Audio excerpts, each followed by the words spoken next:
Hello and welcome.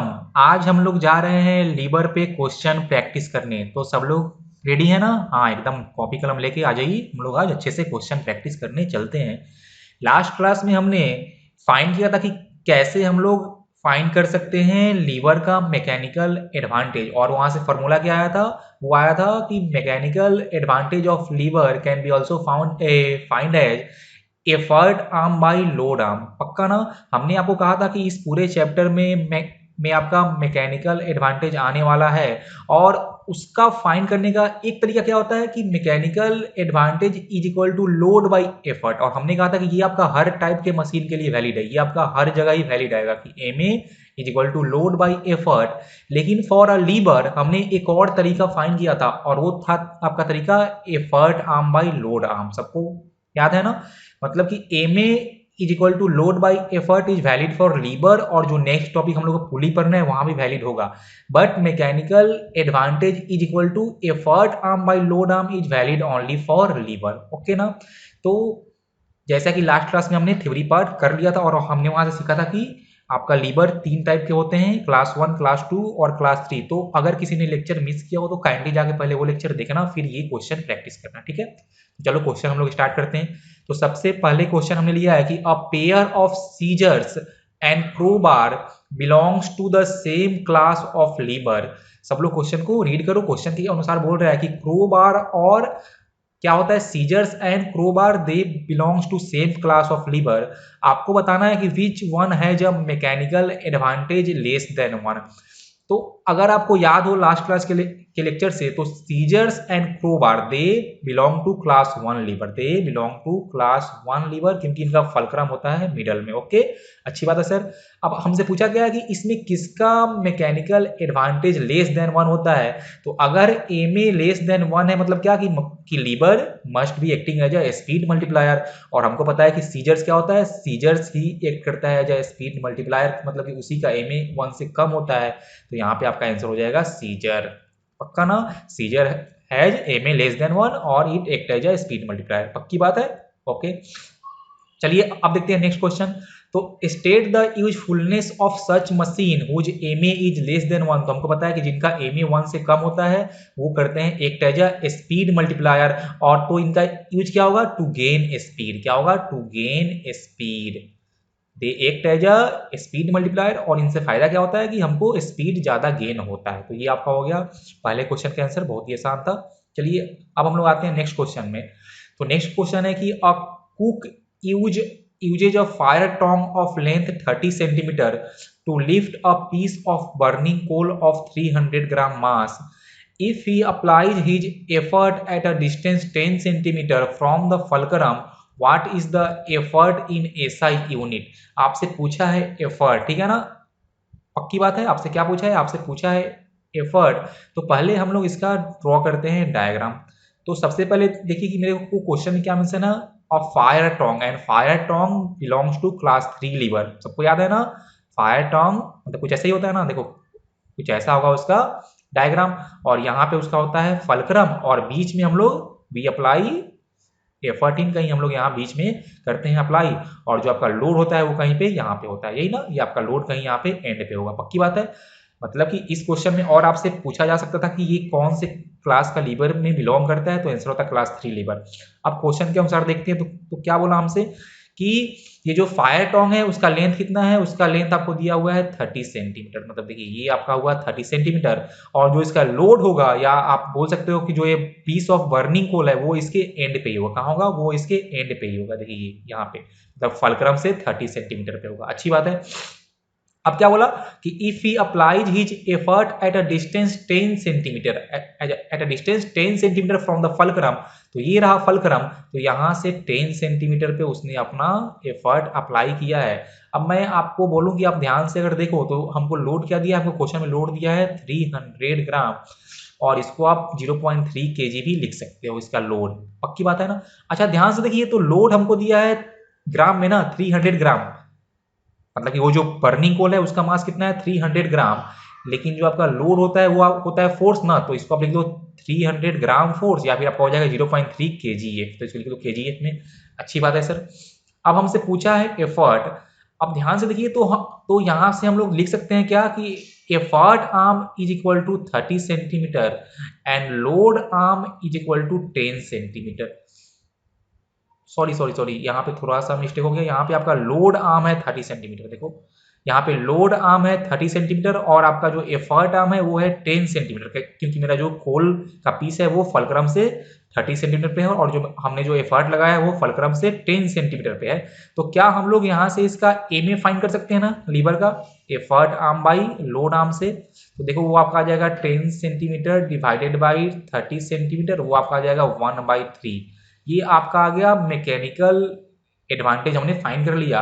We also know कि mechanical advantage is equal to load by effort. तो यहाँ से effort क्या होगा बोलो, यहाँ से आपका हो जाएगा effort is equal to load by mechanical advantage. और हमसे पूछा क्या है, हमसे एफर्ट ही तो पूछा है। तो आपका लोड कितना था, लोड था आपका 0.3 kgf and divided by M A कितना आया था 1/3। आप जब इसको सॉल्व करोगे तो ये आपका आ जाएगा 0.9 kgf। ये आपका आ गया एफर्ट, मतलब कि उस बर्निंग कोल को लिफ्ट करने के लिए आपको 0.9 kgf का एफर्ट लगाना पड़ेगा। और हमसे बोला है क्वेश्चन में कि आपको फाइंड करना है एफर्ट इन एसआई यूनिट, मतलब आपको फाइंड करना है न्यूटन में। तो इसको हम लोग जी से मल्टीप्लाई कर देंगे और क्वेश्चन में मेंशन है कि जी आपको लेना है 10 मीटर पर सेकंड स्क्वायर। तो हमने इसको किया मल्टीप्लाई, तो 0.9 इंटू 10, मतलब ये आपका आंसर आ जाएगा 9 न्यूटन। This is effort. सबको आया समझ में ना? जल्दी से इसको कॉपी करो, ये हमने लीवर पे बेसिक क्वेश्चंस देखे हैं। जल्दी से इसको कॉपी करिए, फिर हम लोग आगे क्वेश्चन में और बढ़ते हैं। देखो तो ये हमारा नेक्स्ट क्वेश्चन है कि a pair of scissors and a pair of shears have a similarity and a difference, explain the above. आपको क्या बोला कि आपके पास एक सीजर है और आपके पास एक सीयर है, और बोला है कि उनके बीच में क्या है, उनके बीच में एक सिमिलैरिटी है और एक डिफरेंस आपको बताना है। ठीक है ना, पक्की बात है। तो ध्यान से देखो, तो हम लोगों को क्या पता है कि both scissors and shears, both scissors and shear belong to the class 1 lever. तो इनके बीच में सिमिलैरिटी क्या होगा, बोलो क्या होगा? They belong to class 1 lever. बोलिए they belongs to class 1 lever. अब आपसे पूछा क्या कि state a difference, state a difference, इन दोनों के बीच में डिफरेंस। तो हमको क्या पता है कि सीजर्स एक्ट एज, बोलिए scissors act as speed multiplier. सबको पता है ना, क्योंकि क्या होता है कि उसका जो लोड वाला होता है हैंडल वो लॉन्ग होता है, स्पीड मल्टीप्लायर। और जो आपका सीयर्स होता है वो करता है act as a force multiplier. सबको पता है ना, सबको याद है ना, जो हमने लास्ट लेक्चर में सीखा भी था। ओके सर, हमको सब याद है। तो ये हमने इसमें सिमिलैरिटी और डिफरेंस देख लिया। देखो तो इससे क्वेश्चन बहुत ही आसान आता है इस पूरे मशीन चैप्टर से, सबको दिख भी रहा हो कितना आसान क्वेश्चन है। अब बोला है आपसे एक्सप्लेन द एबव, मतलब कि आपने जो सिमिलैरिटी और डिफरेंस लिखा है आप उसको एक्सप्लेन भी करना है। तो सिमिलैरिटी क्या था, they belong to class 1 lever, मतलब क्या होता है कि दोनों में फलक्रम होता है मिडल में। कहाँ होता है, फलक्रम होता है मिडल में, तो आप इसको लिख सकते हो। और डिफरेंस में क्या होगा कि सीजर्स करता है स्पीड मल्टीप्लायर और आपका सीयर करता है जो फोर्स मल्टीप्लायर। तो आपको करना है एक्सप्लेन क्यों। तो for scissors load arm is more than effort arm, for shears effort arm is more than load arm. समझे ना? तो इसीलिए सीजर्स का एम ए 1 से कम होता है तो वो करता है एक स्पीड मल्टीप्लायर, और जो आपका सीयर्स था उसका एम ए 1 से ज्यादा होता है तो करता है एक फोर्स मल्टीप्लायर। पक्का? जल्दी से इसको कॉपी करो, फिर हम लोग आगे और क्वेश्चंस करते हैं। देखो तो ये है अपना नेक्स्ट क्वेश्चन, तो इसको हम लोग पहले रीड करते हैं। क्या यूनिफॉर्म सी सॉ, अब देखिए जैसे ही बोला आपको सी सॉ, मतलब कि आपके दिमाग में एक बात आना चाहिए कि ये बिलोंग करेगा क्लास 1 लीवर का। पक्का ना, क्योंकि सी सॉ का फलक्रम होता है बीच में। Uniform seesaw 5 metre long is supported at its centre, full stop. A boy weighing 40 kgf seats at a distance of 1 metre from the centre of seesaw, full stop. पक्की बात है। सबसे पहला question है कि to which class of lever does it belong. तो इसमें तो कोई चाप ही नहीं है, आपका क्लास 1 हो जाएगा। पक्की बात है ना, क्योंकि आपका सीसो है तो फलक्रम बीच में होगा, ये क्लास 1 लीवर होने वाला है। पहला क्वेश्चन सॉल्व हो गया। Second question, find where a girl of weight 20 kgf must sit on the seesaw so as to balance the weight of boy. सबको समझ में आया ना? एक आपका कोई लड़का है जिसका कितना है, जिसका वेट है 40 kgf, मतलब इसको हम लोग लेंगे लोड, इसको हम लोग लेंगे लोड। पक्की बात ना। और आपसे पूछा है कि आपको एक लड़की को बैठाना है, आपको एक लड़की को बैठाना है जिसका वेट है 20 kgf, और इस लड़की को बैठा के आपको उस लड़के को बैलेंस करना है, मतलब कि ये जो आपका लड़की का वेट है वो करेगा एक एज अ एफर्ट। तो सबसे पहले हम लोग ड्रॉ करते हैं इसका डायग्राम। तो हमने सीसॉ ड्रॉ किया, ये देखो ये हमने लिया है सीसॉ। इसका लेंथ कितना दिया है मेरे को, इसका हमको लेंथ दिया है 5 मीटर, और बोला है कि ये जो आपका सीसॉ है वो सपोर्टेड है सेंटर पे, मतलब कि इसका जो फलक्रम आने वाला है वो इसके कहाँ आएगा, एग्जैक्टली इसके मिडल में कहीं आने वाला है, मतलब 1 एंड से 2.5 मीटर पे आएगा। पक्की बात, ये हमने इसको ऐसे ड्रॉ किया। और बोला है कि a boy weighing 40 kgf sits at a distance of 1 metre from the centre. एक लड़का है जो कि इस सेंटर से 1 मीटर डिस्टेंस पे बैठा है। अब आप उस लड़के को इस फलक्रम के लेफ्ट साइड या राइट साइड कहीं भी आप बैठा सकते हो, तो मैंने माना है लेफ्ट साइड। तो इसके फलक्रम से कितना पे, फलक्रम से लेफ्ट साइड में 1 मीटर पे। तो देखो मैंने ये ड्रॉ कर लिया 1 मीटर पे। और कितना है ये आपका, इसका 40 kgf वेट था ना, मतलब कि ये करेगा एक एज अ लोड, और ये आपका हो जाएगा इन डाउनवर्ड डायरेक्शन। पक्की बात है।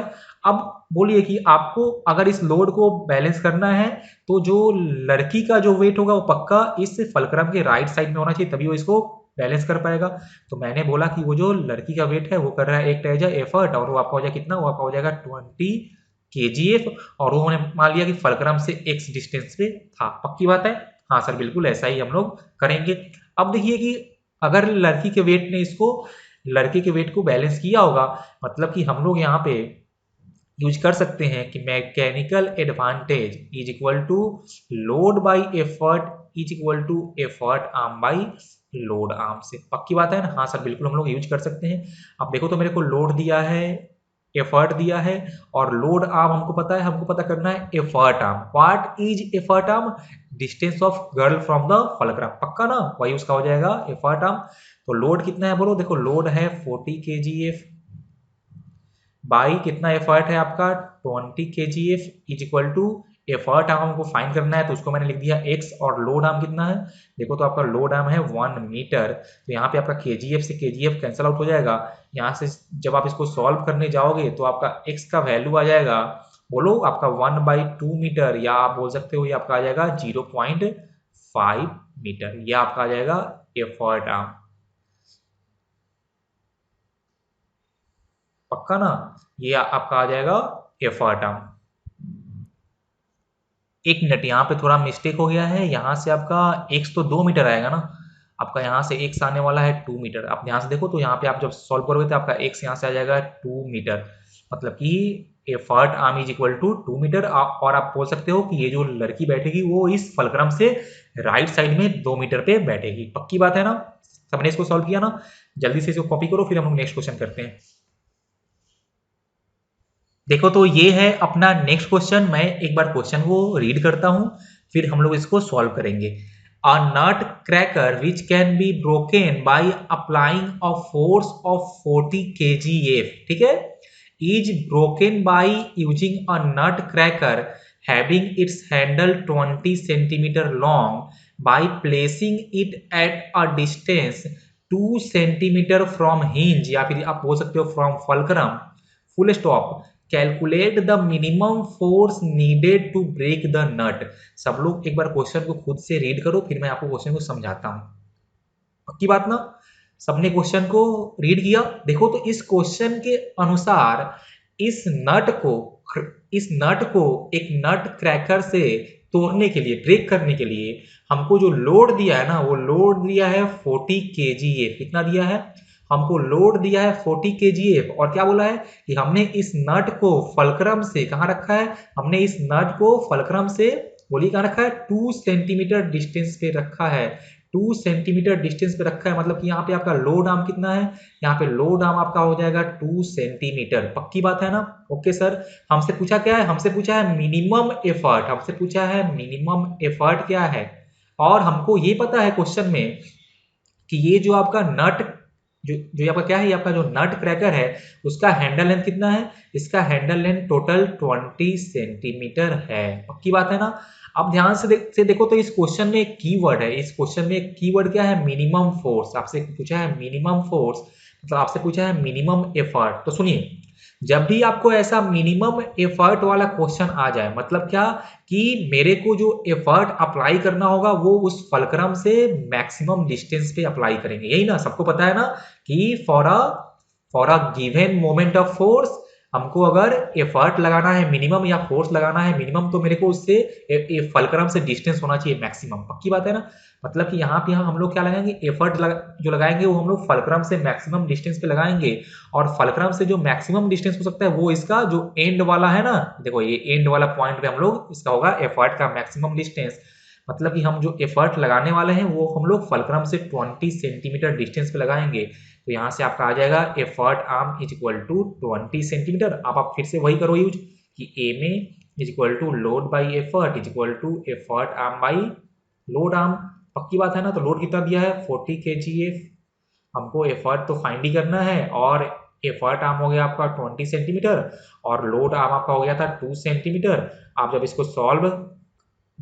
इसको सॉल्व करोगे तो आपका एफर्ट आ जाएगा 4 kgf। कितना आ जाएगा 4 kgf। देखो इस क्वेश्चन में हमको ऐसा मेंशन नहीं है कि मेरे को इसको एसआई यूनिट में चेंज करना है, तो आप इसको kgf में भी छोड़ सकते हो। तो ये आपका आ गया एफर्ट। तो इस सिचुएशन में आपको इतना मिनिमम एफर्ट अप्लाई करना पड़ेगा। अब देखिए इस क्वेश्चन में और आपसे क्या पूछ सकता था, तो इस क्वेश्चन में आपसे और पूछता कि mark the direction of load and effort, mark the direction of load and effort. तो ये जो नट क्रैकर है ये करता है बिलोंग टू क्लास 2 लीवर, ये सबको पता होना चाहिए। And for class 2 and class 3 lever load and effort are in opposite direction. तो आपको इतना तो कम से कम है पता ना कि ये जो नट क्रैकर का दो हैंडल है उस पे हमने कहाँ किस डायरेक्शन में एफर्ट लगाया है। तो वो सबको ऐसा फील हो रहा होगा कि ये जो आपका हैंडल है अपर वाला उस पे मैंने कहाँ लगाया है एफर्ट नीचे की तरफ, और ये जो नीचे वाला हैंडल है उस पे हमने लगाया है एफर्ट ऊपर की तरफ। अब इन दोनों हैंडल पे लोड कहाँ होगा, लोड जस्ट होगा इन अपोजिट डायरेक्शन। मतलब कि ये जो आपका अपर हैंडल है उस पे आपका हो जाएगा लोड इन अपवर्ड डायरेक्शन, और ये जो आपका लोअर हैंडल है उस पे आपका हो जाएगा लोड इन डाउनवर्ड डायरेक्शन। तो सबको आया समझ में ना। तो इसमें आपको और ये क्वेश्चन ऐड हो सकते हैं, और ऐसा क्वेश्चन पूछा भी जाता है आपसे कि आप लोड और एफर्ट का डायरेक्शन मार्क करो। तो आप पहले चेक करना कि कौन से क्लास का लीवर है। अगर आपका क्लास 1 हुआ तो लोड और एफर्ट होगा सेम डायरेक्शन में, और क्लास 2 और क्लास 3 होगा तो लोड और एफर्ट होगा इन अपोजिट डायरेक्शन। सबको समझ में ना। अब हम लोग जो क्वेश्चन करेंगे वो आपका जो आईसीएसई बोर्ड्स में जो आ चुके हैं, अब उस पर हम लोग कुछ क्वेश्चन प्रैक्टिस करते हैं। चलो तो अब देखते हैं हम लोग और क्वेश्चंस। और नेक्स्ट क्वेश्चन अपना है ये आईसीएसई 2020 में आया था, और क्वेश्चन है कि identify the class of lever shown in the diagram below. आपको ये डायग्राम देख के बताना है कि ये कौन से क्लास से कर रहा है बिलोंग। तो सबको तो क्या दिख रहा है कि यहाँ पे एफर्ट क्या है, यहाँ पे एफर्ट है in in middle of force and sorry fulcrum and load ना। Effort is in middle of fulcrum and load, मतलब कि ये आपका क्लास 3 लीवर है। इसमें किसी को कोई भी दिक्कत नहीं होनी चाहिए, ये आपका क्लास 3 लीवर से बिलोंग करे क्योंकि इसमें एफर्ट आपका बीच में है। पक्की बात है। चलिए नेक्स्ट क्वेश्चन क्या है कि how is it possible to increase the mechanical advantage of the above lever without increasing its length. Question का मतलब ये हुआ कि आपको इस लीवर का लेंथ इंक्रीज नहीं करना है, लेकिन बिना लीवर का लेंथ इंक्रीज किए ही आपको इस लीवर का मैकेनिकल एडवांटेज इंक्रीज कर देना है। तो आप बताओ क्या होता है ए में effort arm by load arm, यही ना effort arm by load arm. अब मेरे को साफ क्वेश्चन मेंशन है कि हम इस लीवर का लेंथ इंक्रीज नहीं कर सकते, लेकिन फिर भी मेरे को कुछ ऐसा करना है जिससे कि इसका एम ए इंक्रीज कर जाए। इसका मतलब क्या, इसका मतलब कि मेरे को इसका एफर्ट आर्म का लेंथ इंक्रीज करना होगा। इसका मतलब क्या कि मेरे को इस एफर्ट को फलक्रम से दूर लेके जाना होगा, इस फलक्रम से दूर लेके जाना होगा। तो इसका आंसर क्या हो जाएगा, इसका आंसर हो जाएगा एफर्ट should be बोलिए shifted away from fulcrum।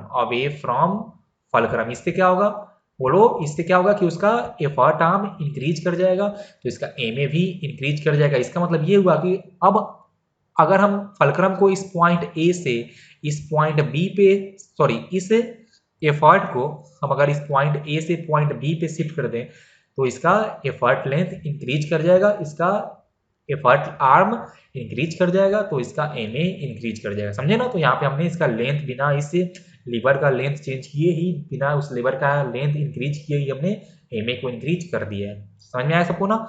जल्दी से इसको आप कॉपी करो। अब हम लोग आते हैं नेक्स्ट क्वेश्चन पे। देखो तो नेक्स्ट क्वेश्चन आपका ये आया है आईसीएसई 2011 में। क्वेश्चन को हम लोग एक बार रीड करते हैं। क्वेश्चन है कि a man can open a nut by applying a force of 150 newton by using a lever handle of 0.4 metre length, full stop. What should be the length of handle if he is able to open it by applying a force of 60 Newton. देखिए question का मतलब क्या हुआ कि अगर उसने 150 Newton का force apply किया था जब लीवर का लेंथ था 0.4 मीटर, समझ में आया ना। अब क्या हुआ है कि what should be the length of the handle. अब बोला है कि अगर वो चाहता है कि उस नट को ओपन करना 60 न्यूटन का फोर्स लगा के, तो पक्का उसको इस बार वो length of the lever change करना होगा ना। देखो मेरा कहने का मतलब क्या हुआ कि अगर मान लो कि उसको नट ओपन करना है, ठीक है ना, तो ये हुआ मेरा रेंज, यही हुआ ना, ये हुआ रेंज, और ये मान लो इसका लेंथ था।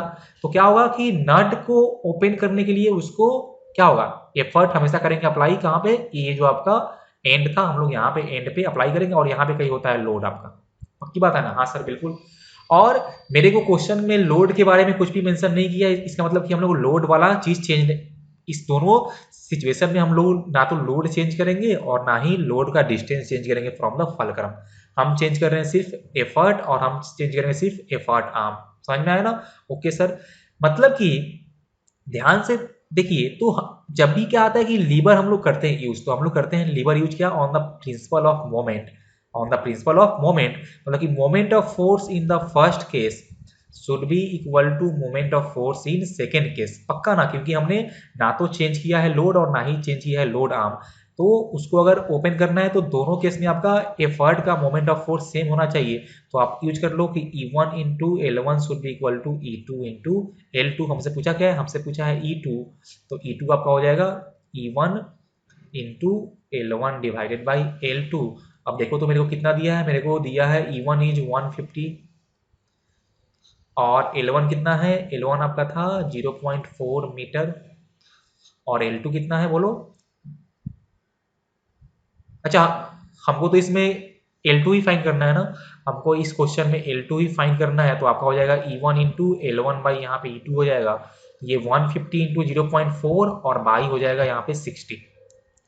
ये सॉल्व करने के बाद आपका आंसर आ जाएगा 1 मीटर। कितना आ जाएगा, 1 मीटर। इसका मतलब क्या कि जब उसको एफर्ट करना है अप्लाई 60 न्यूटन का, तो उसको 1 मीटर का लॉन्ग वो रेंज लेना होगा, या उस जो भी आपका लीवर है उसका हैंडल लेंथ 1 मीटर होना चाहिए। समझ में आया ना। तो ये हमने जस्ट इसको प्रिंसिपल ऑफ मोमेंट यूज करके ही सॉल्व कर लिया। बस सेम क्वेश्चन को आप अगर मोमेंट ऑफ फोर्स के चैप्टर में से भी कहा जा सकता है कि इसमें मशीन का कोई खास बात था नहीं। समझ में आया ना सबको ना। हाँ ऐसे ही बेसिक बात है आपको याद रखना है। चलिए अब देखते हैं नेक्स्ट क्वेश्चन। तो ये रहा अपना नेक्स्ट क्वेश्चन, ये भी आपका आईसीएसई 2011 में आया हुआ है। क्वेश्चन है कि the diagram below shows a lever in use. ठीक है ना, आपको दिख रहा है कि ये रहा फलक्रम, ये रहा उसका लोड, देखो ये लोड और ये रहा इसका एफर्ट। पॉइंट बी पे हमने अप्लाई किया एफर्ट। सबसे पहला क्वेश्चन है कि क्लास ऑफ लीवर, तो फिर से क्या दिख सबको क्या दिख रहा है कि लोड है कहाँ पे, लोड है आपका मिडल में, तो ये आपका क्लास 2 लीवर हो जाएगा, ये आपका क्लास 2 लीवर हो जाएगा, इसमें कोई चाप नहीं है।